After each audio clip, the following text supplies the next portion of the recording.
لله نحمده ونستعينه ونستغفره ونؤمن به ونتوكل عليه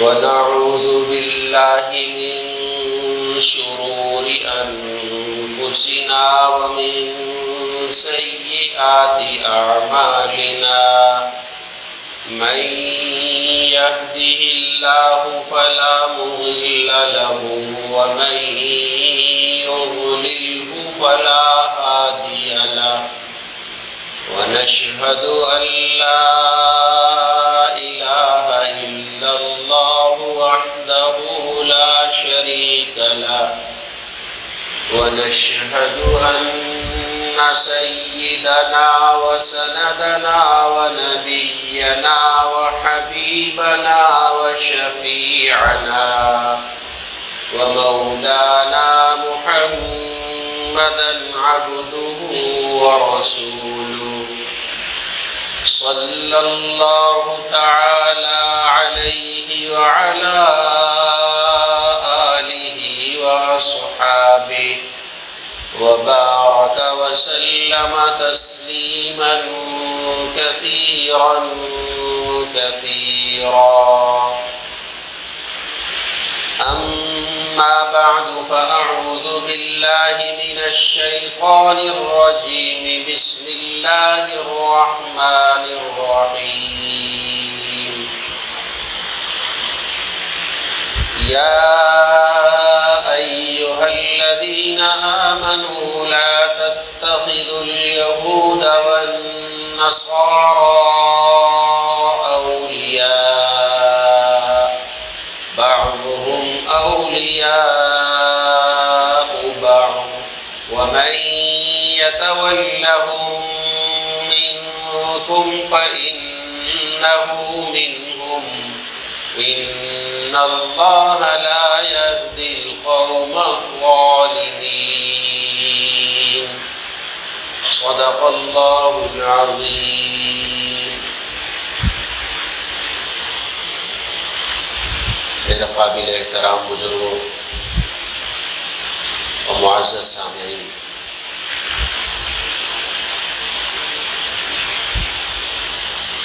جیسا کہ ہم سب کے علم میں ہے کہ ہمارے مسلمان بھائی فلسطین میں شدید تکلیف میں ہر طرح کی تکالیف اور پریشانیاں اور مصیبتیں ان کے سامنے ہیں اور پورا ہی کفر ان کے خلاف برسر پیکار ہے۔ آئے روز ہمارے سامنے جن کو حالات کا علم ہے ایسی ایسی خبریں آتی ہیں کہ ان کو سننا بھی مشکل ہوتا ہے، ایسی ایسی تصویریں اور ایسی ایسی ویڈیوز آ رہی ہیں کہ ان کو دیکھنا بہت ہی مشکل اور بہت ہی تکلیف دہ عمل محسوس ہوتا ہے۔ یہ حالات وہاں پر ایسے پیدا ہو چکے ہیں کہ ان کی وجہ سے ابھی فی الحال کوئی اور بات دماغ میں آ ہی نہیں رہی، کسی اور موضوع پر کسی اور مسئلے پر بات چیت ہو، دل کافی اس سے اہل اسلام کا دل، ہم سب کا ہی دل تقریباً اس سے کافی رنجیدہ ہے۔ کافروں نے جن میں یہودی پیش ہے، عیسائی اور باقی سارے کافر بھی مالی طور پر، ذہنی طور پر، جسمانی طور پر، افرادی قوت کے طور پر، ساز و سامان کے طور پر، ورنہ کم از کم زبان و قلم سے احتجاج کے ذریعے سب ایک ہوئے ہوئے کافر۔ اسرائیل میں تو یہودی ہے، ظاہر ہے وہ تو ہے ہی ایک یہودی ریاست۔ 1948 میں اس کا وجود قائد اعظم نے جو ہمارے پاکستان کے بانی کہلاتے ہیں انہوں نے بھی اس وقت ہی کہہ دیا تھا کہ یہ مغربی ممالک کی ناجائز اولاد ہے، اور اس میں برطانیہ پیش سب سے زیادہ حمایت میں انگلینڈ برطانیہ، اس کے بعد دوسرے نمبر پر امریکہ، اور پھر درجہ بدرجہ سارے کافر، فرانس، جرمنی، یہ وہ سارے جتنے بھی کافر ممالک ہیں سب انہی کے ساتھ، حتیٰ کہ یہ ہمارے بغل میں بیٹھا ہوا ہندوستان، ایسے ایسے احتجاجی مظاہرے تحریکیں ہو رہی ہیں کہ ہمیں اجازت دو ہم اسرائیل کے شانہ بشانہ جا کر کھڑے ہوں، اسلامک جہادیوں کا سر قلم کر کے آئے ہم وہاں پہ، ایسے ایسے جملے بول رہے ہیں، ہندو بنیا، بزدل اور مسلمانوں کا دشمن، بہرحال اس طرح کی باتیں وہ یہاں تک سے اٹھ رہی ہیں۔ یہ صرف پاکستان اور اسلام دشمنی کے اندر، اور ان کو ان کا کیا کام لڑنے کا کیا بات کریں ان کے بارے میں، بزدل ترین قوم ہے۔ تو اب یہ سارے کا سارا کفر ایک ہے، آپ دیکھیے ہندو اور عیسائی اور یہودی کہاں بالکل کوئی ذرہ برابر مذہبی اعتبار سے قریب بھی نہیں ہیں تو کافر ہی سارے، لیکن یہ پتہ نہیں کیسی کیسی رسوم و رواج ہے ان کی، دودھ کو بہاتے اور پیشاب کو پیتے، ایسی تو گندی بدترین اور ایسی تو ان کے مزاج اور ایسا تو طبیعت ان کی ہے۔ اب یہودی ایسا تو نہیں کرتے کم از کم، لیکن کفر ہے، مسلمانوں کے دشمن ہیں، اس لیے سب ایک ہوئے، سب ایک ہوئے۔ اب جیسا جس کے ساتھ مدد ہو پا رہی ہے، جس کی جیسا تعاون کر پا رہے ہیں وہ آپس میں کر رہے ہیں۔ اور ادھر ہم افسوس کے ساتھ ہی کہنا پڑتا ہے کہ ہمارے اسلامی ممالک کا حال بھی ہمارے سامنے، کوئی ایک اسلامی ملک کھل کر ان کے ساتھ کھڑا ہو، ان کو مادی اسباب، ان کو اسلحہ، ان کے لیے جو ان کو زمینی یا فضائی اسلحہ درکار ہے، کوئی ان کو دینے کی تو دور کی بات ہے، حمایت کے لیے دو لفظ بھی نہیں بول رہا کہ ہم آ رہے لینے کے لیے، ہم آ رہے تمہارے ساتھ تعاون کرنے کے لیے۔ اور وہاں سے ہر طرح کا کافر وہاں پہنچ کے مسلمانوں کی جو ہے وہ نسل کشی کر رہا ہے۔ اور ہمارے 57-58 اسلامی ممالک ہیں جو اس کے ارد گرد بیٹھے ہوئے، یہ تو قصداً جان بوجھ کر اسرائیل کو اسلامی ممالک کے درمیان ان کے دل کے اندر ایک چھرا گھونپ کر اس کو بنایا گیا ہے یہاں پر زبردستی، سارے اسلامی ممالک ارد گرد بیٹھے۔ واللہ عالم، باقی حقیقت حال تو اللہ تعالیٰ ہی جانتے ہیں، جو باتیں سامنے آ رہی ہیں ان میں سے یہ بات بھی ایک سامنے آئی ہے کہ یہ حماس نے، جو فلسطینی مجاہدین ہیں، انہوں نے جو حملہ کیا ہے یہ اس وجہ سے کرنے کی کوشش کی ہے انہوں نے کہ آپ نے دیکھا ہوگا اس حملے سے پہلے ہی سعودی عرب بھی تیار تھا کہ اسرائیل کو تسلیم کر لے، اور اسلامی کئی مصر اور اردن نے اور کئی اور اسلامی ممالک نے تو کر لیا اس کو تسلیم، یہ بھی تیار تھا، مذاکرات چل رہے تھے، اسرائیلی وفد کا دورہ چل رہا تھا، آنا جانا ہو رہا تھا۔ سعودی عرب اگر اسرائیل کو تسلیم کر لیتا، جو الحمدللہ ابھی وہ معاہدہ ختم ہو چکا ہے، وہ کر لیتا تو دیگر اسلامی ممالک کے لیے اتنی مشکلات پیش آنی تھی کہ پھر الامان الحفیظ ان کا تصور بھی مشکل۔ سعودی عرب نے اس کو تسلیم کر لینے کے بعد ظاہر ہے اس کے جب تسلیم کر لیا، ان کے سفارت خانے کھل گئے، ان کے لوگ آ جا رہے ہیں، تو وہاں پر بیٹھنا تھا، وہ اسرائیل نے بیت اللہ کے اندر، مدینہ منورہ کے اندر آگے پنجے گاڑنے تھے۔ تسلیم کر لینے کا مطلب یہ کہ ہر طرح کی ان کو پھر آزادی وہاں بھی آنے جانے کی ملنی تھی، اور مسلمانوں کا وہ قبلہ ہے، ظاہر بات ہے وہ لاکھوں مسلمان ہر سال وہاں پہ جمع ہوتے ہیں حج کے موقع پر، اور عمرے کے لیے تو سب کو پتہ ہے کہ ہر پورا سال جانا آنا رہتا ہے، کتنی مشکلات کھڑی ہوتی ہیں آپ ذرا تصور کریں۔ یہ تو ایک موٹی سی بات میں نے عرض کی، اس کے پیچھے کیا کیا چیزیں چھپی ہوتی اگر سعودی عرب تسلیم کر لے۔ حماس کے مجاہدین نے، اللہ تعالیٰ ان کی جہاد کو قبول کرے، ان کے لیے آسانیاں پیدا فرمائے، ان کے لیے ان کو مزید طاقت اور قوت عطا فرمائے، انہوں نے اس پر کاری ضرب لگانے کا سوچا کہ اس طرح سے کوئی سلسلہ بنایا جائے، ایسا کوئی سلسلہ کرے کہ اب اپنے طور پر ظاہر بات ہے وہ تو انہوں نے یہ تو سوچ رکھا ہے کہ مرنا تو ہے، کیونکہ ان کے پاس کوئی مقابلہ نہیں ہے اسرائیل کا اور فلسطینی مجاہدین کا، کچھ ان کے وہ پتھروں سے لڑنے والے ہیں، اور وہ ادھر سے فضائی اور ایٹم بم تک رکھنے کی طاقت ہے ان کے پاس، ساری چیزیں، اس طرح کا تو کوئی مقابلہ ہے نہیں، بس یہ ایمانی قوت ہے، جہادی جذبہ ہے، اللہ تعالیٰ پر توکل اور بھروسہ ہے ان لوگوں کا، اس کی بنیاد پر یہ کام انہوں نے شروع کیا، جس حد تک ان کے پاس وسائل تھے انہوں نے اس کو لے کر اس پر حملہ کیا، اور اس حملے کے نتیجے میں یہ بہت بڑا فائدہ ہوا کہ وہ جو مذاکرات ہو رہے تھے، وہ جو سعودی عرب کا آنا جانا چل رہا تھا اور وہ تسلیم کرنے کی باتیں ہو رہی تھی، الحمدللہ وہ دم توڑ گئے اور وہ معاہدہ تقریباً ختم ہو چکے۔ اب دوبارہ کبھی شروع ہوگا جب دیکھا جائے، فی الحال یہ والا معاملہ انہوں نے روکنے کے لیے ایک بڑا قدم یہ اٹھایا۔ یہ بھی میں نے عرض کیا شروع میں، اللہ ہی بہتر جانتے ہیں کہ کیا اندر اور مزید کیا کیا باتیں کیا نہیں ہے، بظاہر ہے کہ بہت بڑا ہے، تو ہمیں ان کے اس اقدام کی حمایت شرعی طور پر بھی، قانونی طور پر بھی، عقلی طور پر بھی مسلمان ہونے کے ناطے ضرور کرنی چاہیے. کم از کم ہم ان کے ساتھ، ان کے شانہ بشانہ اس حد تک تو کھڑے ہوں کہ انہوں نے ایک کام کیا، اچھا کام کیا. یہ پورے مسلمانوں کی طرف سے گویا فریضہ ادا کیا انہوں نے. اس کو تو ہمیں اپنے عقل و شعور سے بھی سوچنا چاہیے کہ یہ کام کیا. اگر یہی بات ہے تو، اور بظاہر لگتا بھی ایسا ہی، اور بھی نہ جانے کسی ایسی باتیں آپ کے علم میں ہوں گی، ممکن ہے مجھے معلوم بھی نہ ہو وہ، تو کتنے سارے انہوں نے فائدے حاصل کیے. اتنی بڑی بات ہے، سارے مسلمانوں کے لیے راہیں پیدا کی، سارے مسلمانوں کے لیے راحتیں پیدا کی، پورے عالم کے مسلمانوں کے لیے. اور پاکستان ان میں سر فہرست اس لیے کہ آپ کو پتہ ہے کہ تمام اسلامی ممالک میں پاکستان کو ایک مرکزی حیثیت حاصل ہے. تمام جتنے بھی اسلامی ممالک، جس قدر اسلام پر عمل، اسلام کے بارے میں پڑھنا پڑھانا، اسلامی معلومات اور اسلام پر اور اسلامی احکامات کی جتنی مسلمانوں کے ہاں قدر اور علم ہے پاکستان کے اندر ہے، اتنا کہیں اور نہیں ہے آزادی کے ساتھ. ہندوستان میں اگرچہ مسلمان ہمارے سے زیادہ ہیں، لیکن وہ بیچارے کس حالات کے اندر ہے سب کو پتہ. دیگر اسلامی ممالک کے اندر تو بس نام کے اسلامی ممالک ہے، بظاہر آپ دیکھیں ہم سے تو 4 گنا آگے. تو اس حیثیت سے ہمارے لیے تو اور زیادہ مسائل ممکن ہے پیدا ہو سکتے ہیں. اور پاکستان سے آپ کو پتہ کتنے لاکھوں لوگ جو ہے ہر سال حج پہ جاتے ہیں، عمرے پہ جاتے ہیں. پاکستان، ہندوستان سے یہی ممالک ہیں جن سے زیادہ، باقی ممالک میں تو ذرا ذرا سے لوگ ہوتے ہیں.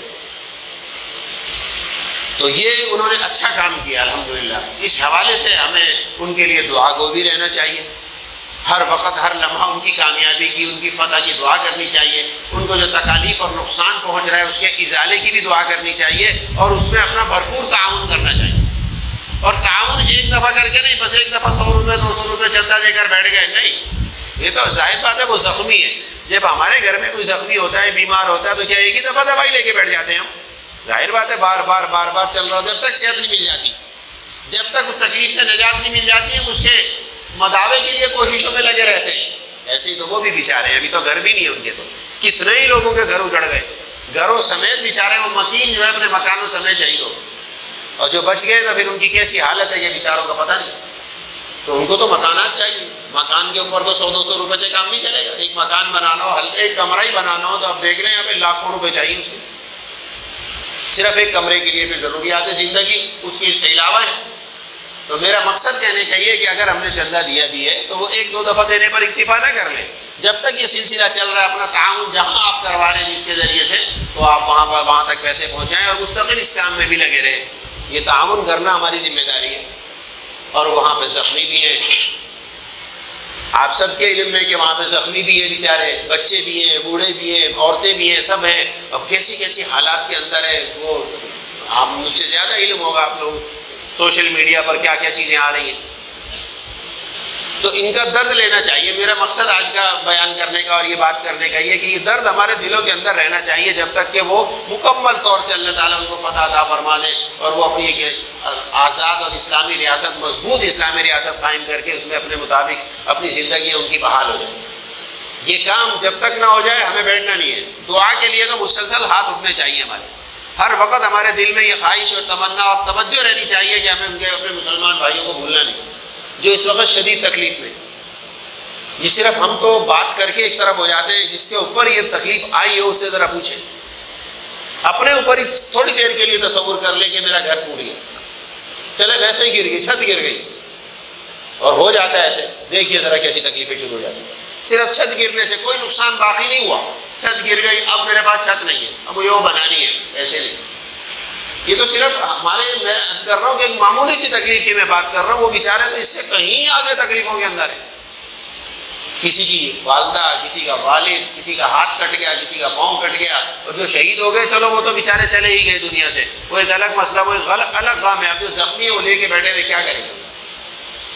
حتیٰ کہ جتنے ہسپتال ہیں وہاں کے ان تک کو اسرائیل اور یہودی اور کافر کہہ رہے کہ ان کو خالی کرو اسپتالوں کو، یعنی مریضوں کا علاج بھی نہ کرو. ظلم کی انتہا آپ دیکھیے. چلے آپ نے بمباری کی، سب کچھ کیا، نہ ان کو ظلم، ان کو دفنانے کے لیے بھی ان کے لیے پریشانیاں پیدا کر رہے ہیں. لائنیں لگی ہوئی ہیں باقاعدہ انتظار کرنے کے لیے ہمارے بچے کو یا ہمارے جو ہماری جو میت ہے اس کو غسل دے، کوئی کفن پہنائے اور پھر جنازہ پڑھے، اس کو دفن کر دے کھڑے. یہ ذرا تصور کریں ذرا ہمارے ساتھ اگر یہ ہو تو. اللہ نہ کرے کسی کے ساتھ ہو، ان کے ساتھ بھی نہ ہو، لیکن ہو رہا ہے تو اس درد کو تو ہم کم از کم محسوس کریں. اور اس کے لیے پھر ظاہر بات ہے، میں نے پہلے بھی عرض کیا تھا کہ ہم بس یہی دو کام کر سکتے ہیں، اس کے علاوہ ہمارے بس میں کچھ بھی نہیں، ہمارے ویسے ان کے ساتھ تعلقات نہیں ہیں، وہاں جانا آنا تو ناممکن ہے پاکستانیوں کا خاص طور پر. تو دعا تو کر سکتے ہیں ہر جگہ پر، دعا پر تو کوئی پہرا نہیں بیٹھا ہوا، دعا کرنے پر تو کوئی پابندی نہیں ہے. ہر طرح کی جو تکالیف پہنچ سکتی ہیں، کوئی تکلیف کا وجود ہو سکتا ہے، وہ ساری تکلیفیں وہاں پر موجود ہیں ان کے پاس.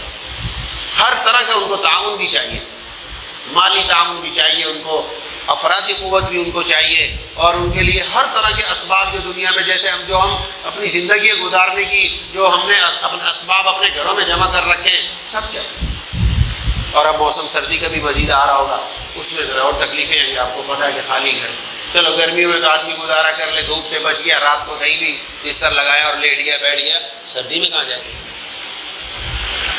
کیسی ٹھنڈ سردی ہوتی ہے، کمرہ ہو، چھت ہو، چار دیواری ہو، بند ہو، اور آدمی اندر آرام سے بیٹھ سکے، بیچاروں کا کیا ہوگا؟ تو ان کو ہمیں کتنا اپنی دعاؤں میں اور اپنے تعاون میں، اپنے مال میں ان کو یاد رکھنا چاہیے. اب مزید کچھ کہنے کی مزید ضرورت بھی نہیں، ہمیں سب پتہ ہے. بس اس کی طرف ہم مجھے توجہ دلانی تھی. باقی یہ سلسلہ تو کب تک چلے گا اللہ ہی بہتر جانتے ہیں کہ یہ معاملہ کب تک ہے. بس دعا یہی ہونی چاہیے کہ اللہ تعالیٰ جلد از جلد مسلمانوں کو فتح نصیب فرمائے، جلد از جلد اللہ تعالیٰ ان کی ساری تکلیفوں کو دور فرمائے، جلد از جلد اللہ تعالیٰ ان کو ان کی زندگیاں جیسے وہ پہلے گزر رہی تھی. خیر وہ جو چلے گئے دنیا سے وہ تو واپس نہیں آ سکتے، لیکن جو زندہ ہیں کم از کم اپنی زندگیاں قرآن و حدیث کے مطابق راحت و سہولت کے ساتھ، آسانی کے ساتھ اللہ تعالیٰ ان کی بحال فرما دے، اور ان کے لیے ساری سہولتیں پیدا فرما دے. جو سب ایک انسان کو جن چیزوں کی ضرورت ہوتی ہے اللہ تعالیٰ ان کو بھی عطا فرمائے. اور ان کے لیے جتنا بھی ہم تعاون کر سکتے ہیں، میں نے عرض کیا کہ تعاون کرتے رہیں، ایک دو دفعہ پر اکتفا نہ کریں. جہاں کہیں ہو سلسلہ، ہمارے مدرسے والوں نے بھی الحمدللہ سلسلہ شروع کر دیا ہے، اور وہاں سے ساتھی ہمارے ان کا آگے تعلقات ہیں، وہاں پر پیسے بھجوا رہے ہیں. اگر کسی کو کوئی جگہ نہیں مل رہی تو ہمیں دے دے، ہم وہاں جمع کرا دیں گے، یا آپ کو بھی آگے وہاں جمع کرا دیں. دارالعلوم کراچی یہ 2-3 جگہ تو میرے علم میں ہیں، باقی آپ کے علم میں ہوں گی. قرب و جوار میں تنظیمیں، مختلف رواحی ادارے، ٹرسٹ وغیرہ کام کر رہے ہیں، تو بلا شبہ وہاں پر جا کر اپنی حیثیت کے مطابق وقتاً فوقتاً جمع کراتے رہیں. ان کو ہر چیز کی ضرورت ہے. پیسہ ایک ایسی چیز ہے کہ وہ وہاں پر پہنچ جائے گا، ہم یہاں کہیں پہنچائیں گے بڑوں کو تو وہ چیزیں خرید کے وہاں پہنچا رہے ہیں. ان کو پیسے کی وہ پیسہ کیا کریں گے؟ ان کا تو زخمی ہے وہاں پہ، اس کا تو اس کے لیے زخمی کے لیے علاج دوا دارو چاہیے، پیسے کا وہ ڈالر کا وہ کیا کریں گے؟ وہ کہاں سے خریدیں گے؟ ہے ہی نہیں کچھ بھی، ساری چیزیں تو تباہ ہو چکی ہیں. ان کو تو یہ اشیاء اور یہ سامان، یہ ساز و سامان پہنچانا ہے. یہ آپ دے سکتے ہیں، اور کوئی ایسے آدمی ہے کہ وہ براہ راست وہاں پہنچائے تو بلا شبہ آپ کمبل، بستر، گدے، کپڑے، اس طرح کی چیزیں بھی پہنچا سکتے ہیں. بہرحال اپنے طور پہ جتنی کوشش ہو سکتی ہے ہم کریں، تاکہ اللہ تعالیٰ ہمارے بھی کچھ حصہ ان میں ڈلوا دے ان کے تعاون کے اندر. اور ان کا درد اور دکھ یہ تو ہمیں اپنے ساتھ رکھنا ہی ہے. دعاؤں میں ان کو ہر وقت یاد رکھیں، ہر نماز کے بعد بھی، چلتے پھرتے بھی اللہ تعالیٰ ان کو فتح مبین عطا فرمائے. اللہ تعالیٰ ہم سب کو ان باتوں پر اور ان کے ساتھ تعاون کرنے کی مسلسل توفیق نصیب فرمائے. وآخر دعوانا الحمدللہ.